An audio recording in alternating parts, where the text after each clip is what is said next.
Genesis 42. Joseph's brothers go to Egypt. When Jacob learned that there was grain in Egypt, he said to his son, "Why do you keep looking at each other?" He continued, "I've heard that there is grain in Egypt. Go down there and buy some for us, so that we may live and not die." Then 10 of Joseph's brothers went down to buy grain from Egypt, but Jacob did not send Benjamin, Joseph's brother, with the others, because he was afraid that harm might come to him. So Israel's sons were among those who went to buy grain, for there was famine in the land of Canaan also. Now Joseph was the governor of the land, the person who sold grain to all its people. So when Joseph's brothers arrived, they bowed down to him with their faces to the ground. As soon as Joseph saw his brothers, he recognized them, but he pretended to be a stranger and spoke harshly to them. "Where do you come from?" he asked. "From the land of Canaan," they replied, "to buy food." Although Joseph recognized his brothers, they did not recognize him. Then he remembered his dream about them and said to them, "You are spies. You have come to see where our land is unprotected." "No, my lord," they answered. "Your servants have come to buy food. We are all the sons of one man. Your sons are honest. Your servants are honest, not spies." "No," he said to them, "you have come to see where our land is unprotected."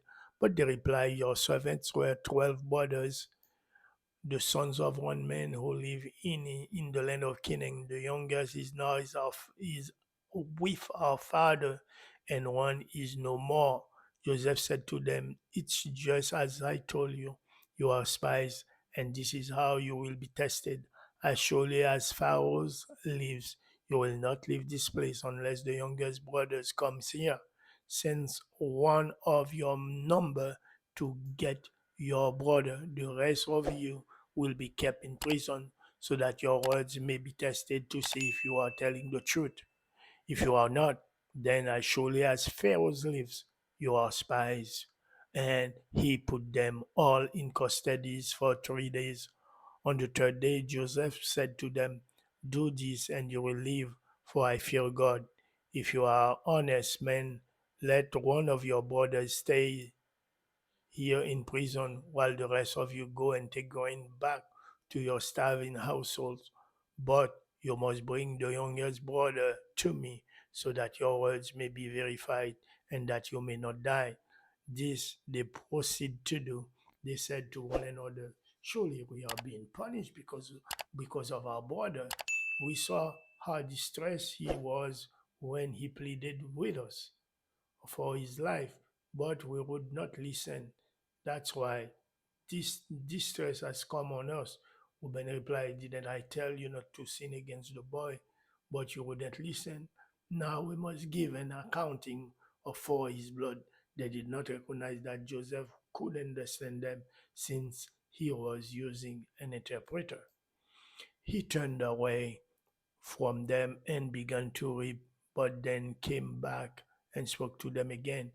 He had Simeon taken from them and bound before their eyes.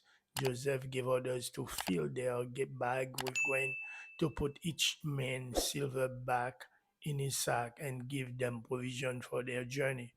And this was done for them. They loaded their grain on their donkey and left. At the place where they stopped for the night, one of them opened his sack to get feed for his donkey, and saw his silver in the mouth of his sack. "My silver has been returned," he said to his brother.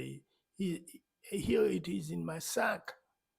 Their hearts sunk, and they turned to each other, trembling, and said, "What is that God has done to us?" When they came to their father Jacob in the land of Canaan, they told him all that happened to them. They said, "The man who is Lord over the land spoke harshly to us and treated us as though we were spies on the land. But we said to him, 'We are honest, we are not spies. We were 12 brothers, sons of one father. One is no more, and the youngest is now with our father in Canaan.' Then the man who is Lord over the land said to us, This is how I will know whether you are honest man.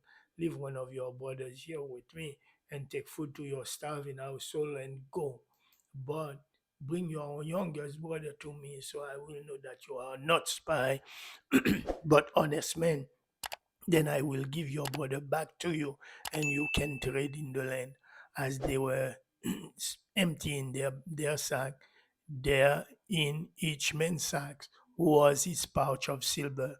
When they and their father saw the money pouches, they were frightened. Their father Jacob said to them, "You have deprived me of my children. Joseph is no more, and Simeon is no more, and now you want to take Benjamin? Everything is against me." Then Reuben said to his father, "You may put both of my sons to death if I do not bring him back to you. Entrust me to my care, him to my care, and I will bring him back."